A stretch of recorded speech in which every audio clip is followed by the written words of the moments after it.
in ka badan in qof la aamino ayaan ku aaminsanahay adiga wax walba oo qaaliya iyo wax walba qurxoon waad igala qiimo sareysaa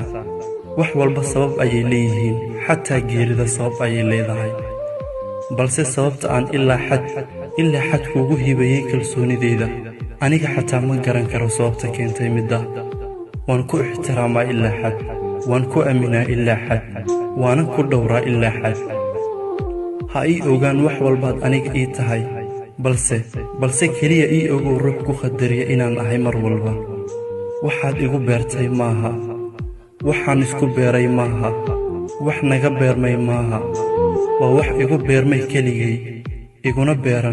iguna beernaan doona hadafkaygu maaha inaan ka mir dhaliyo sidaan rabo aniga